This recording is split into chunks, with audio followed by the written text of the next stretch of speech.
Hello बच्चों, मैं जयनाथ राही, जीव विज्ञान शिक्षक किसान इंटर कॉलेज बरहनी चंदौली। बच्चों, आज हम कक्षा 11 के पाठ 8 कोशिका जीवन के इकाई के अंतर्गत दो टॉपिकों का अध्ययन करेंगे, लयनकाय एवं रसधानियां। इससे पहले हम लोग पढ़ रहे थे क्या, अंतःझिल्लिका तंत्र। अंतःझिल्लिका तंत्र के अंतर्गत आते थे क्या, एंडोप्लाज्मिक रेटिकुलम, गोल्गी उपकरण, लयनकाय और रसधानियां। पहले वाले वीडियो में हम लोग दो कोशिकाओं को पढ़ लिए हैं, कौन कौन, अंतःप्रदवी जालिका जिसे एंडोप्लाज्मिक रेटिकुलम कहते हैं, और दूसरा है गोल्गी उपकरण। अब हम पढ़ेंगे क्या, लयनकाय। लयनकाय को इंग्लिश में कहते हैं लाइसोसोम। लाइसोसोम दो शब्दों से मिलकर बना हुआ है, लाइसो और सोम। लाइसो का मतलब होता है डाइजेस्टिव और सोम को होता है बॉडी, अर्थात लाइसोसोम मीन्स होता है डाइजेस्टिव बॉडी, अर्थात पाचन में मदद करने वाला संरचना। एक कोशिकीय जीवों में या अंतः कोशिकीय पाचन में क्या करता है, ये मदद करता है। अगला देखते हैं, लयनकाय को हम आत्महत्या की थैली कहते हैं। क्यों कहते हैं, हम आगे जानेंगे उसको। लयनकाय का नाम किसने सबसे पहले दिया था, सीडी डुबे ने।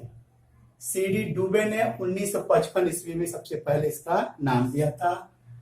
और इसको पी मार्टिले एक वैज्ञानिक थे, 1964 में सबसे पहले कहां देखा था इसको, कवक जो है एक न्यूरोस्पोरा कवक है, उसमें सबसे पहले किसने देखा था, पी मार्टिले ने 1964 में लयनकाय को देखा था। लयनकाय पादप कोशिका के विभज्योतक ऊतकों में पाई जाती हैं, जबकि जंतु कोशा में वो अग्नाशय में, यकृत में, वृक्क की कोशिकाओं में, मैक्रोफेजेस इत्यादि में क्या होती हैं, लयनकाय बहुत अधिक मात्रा में पाई जाती। आइए अब संरचना के बारे में देखें। लयनकाय का जो निर्माण होता है गोल्गी उपकरण के द्वारा होता है। यह क्या है, एकल झिल्ली का एक आवरण होता है, थैलीनुमा संरचना होता है, जिसके अंदर 50 प्रकार के जल अपघटनी एंजाइम पाए जाते हैं, हाइड्रोलिटिक एंजाइम पाए जाते हैं। ये जो आपका लयनकाय है वो अम्लीय माध्यम में ज्यादा सक्रिय होता है। इसके अंदर का जो पीएच होता है वो कितना होता है, 5 होता है, अर्थात अम्लीय होता है। यही एंजाइम जो होते हैं कार्बोहाइड्रेट, प्रोटीन, वसा इत्यादि को पचाने में मदद करते हैं। अब देखते हैं प्रकार। लयनकाय जो होता है पॉलीमॉर्फिक होता है, अर्थात कई रूपों में ये पाया जाता है। जो पहला रूप है उसका है प्राथमिक लयनकाय।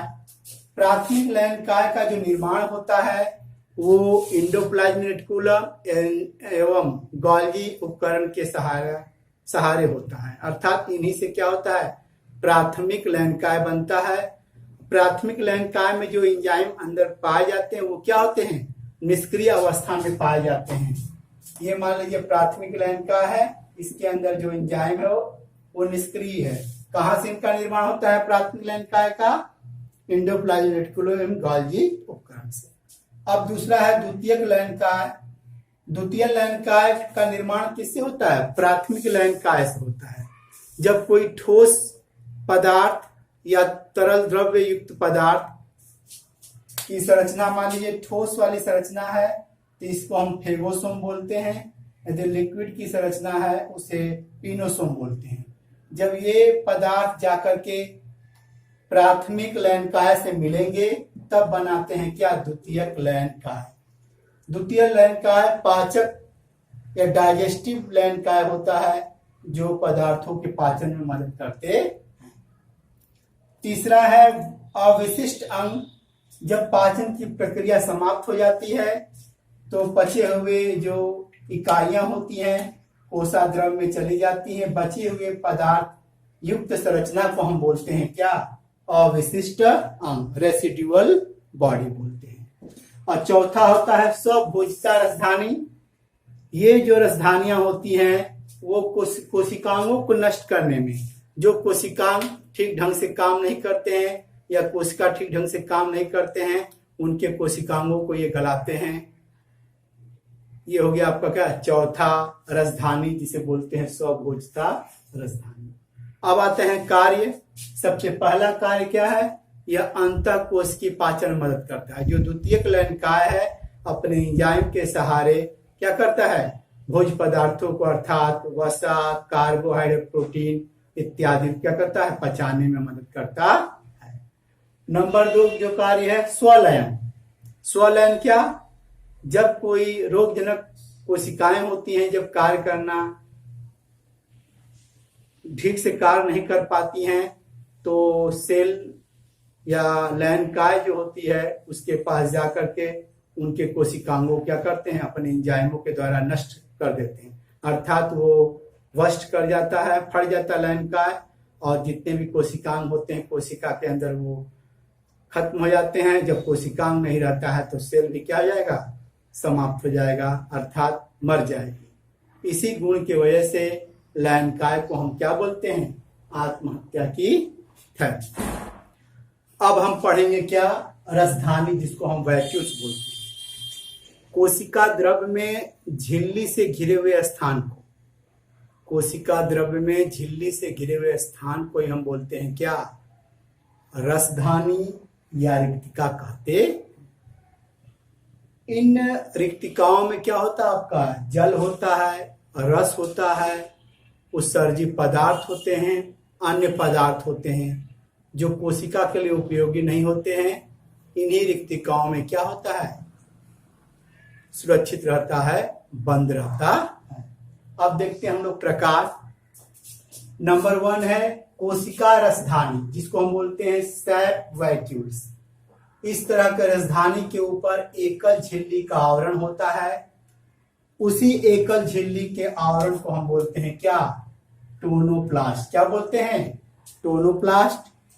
इस टोनोप्लास्ट के अंदर आपका तरल रस भरा होता है, जिसको हम बोलते हैं कोसा रस या सेल सैप। इसमें जल, रस, अन्य पदार्थ, इसके अलावा इसके अंदर पाया जाता है एक रंगीन पदार्थ है एंथोसाइनिन। एंथोसाइनिन, इसी एंथोसाइनिन की वजह से फूलों और पत्तियों का रंग क्या होता है, थोड़ा कलर्ड होता है, रंगीन होता। इनकी जो सांद्रता होती है अधिक होती है।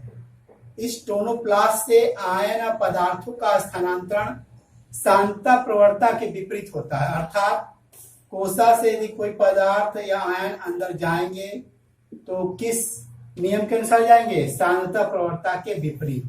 अर्थात यहाँ सांद्रता अधिक होती है कोसा रस में, जबकि कोसा द्रव्य में जो सांद्रता होती है वो कम होती है। इनकी सांद्रता अधिक हो गई, इनकी सांद्रता कम। तब जब कम से अधिक मूवमेंट होता है तो उसी को बोलते हैं सांद्रता प्रवणता के विपरीत। कोशिका रसधानी का जो आकार होता है पादप में अपेक्षाकृत जंतु की तुलना में बड़े होते हैं। पादप कोशिका में लगभग 90% भाग आपका यही होता है, कौन, सैपर वैक्यूल्स होते हैं। इन्हीं की मात्रा सबसे ज्यादा होती है, मतलब बड़े होते हैं, पूरा पूरा भाग यही घेरे रहते हैं।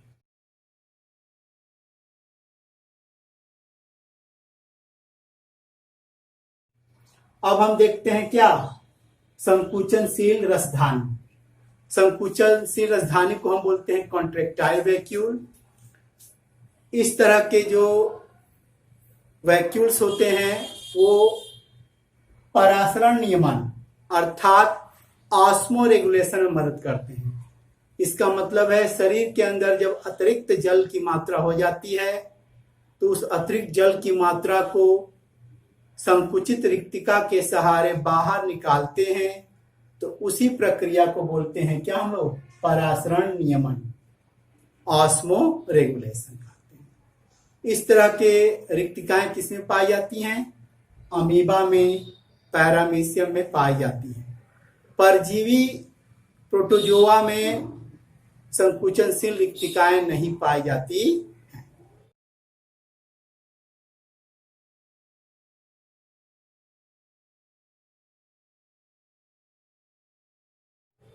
अब देखते हैं खाद्य रिक्तिका, फूड वैक्यूल्स।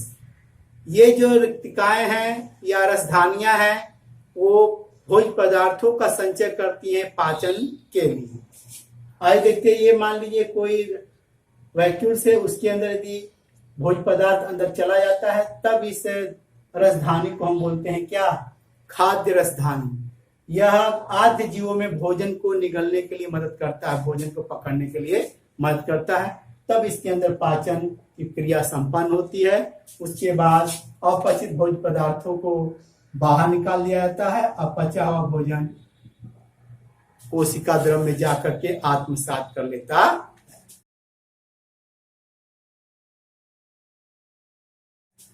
अब आखिरी में आता है वायु रसधानी, एयर वैक्यूल्स। इस तरह के रिक्तिकाएं या रसधानी प्रोकैरियोटिक कोशिकाओं में पाए जाते हैं। इनका मुख्य कार्य है प्रोकैरियोटिक कोशिकाओं में क्या, उपापचयी क्रियाओं के दौरान जो गैस निकलते हैं उसका एकत्रण करना होता है। नंबर 2, कोशिका के उत्प्लावकता को बढ़ाता है और साथ ही साथ कोशिका को यांत्रिक सहायता प्रदान करता है। इस तरह हमने क्या देखा, अंतःझिलिका तंत्र के अंतर्गत क्या पढ़े हम लोग, लयनकाय का अध्ययन किया और रसधानी। धन्यवाद, नमस्कार।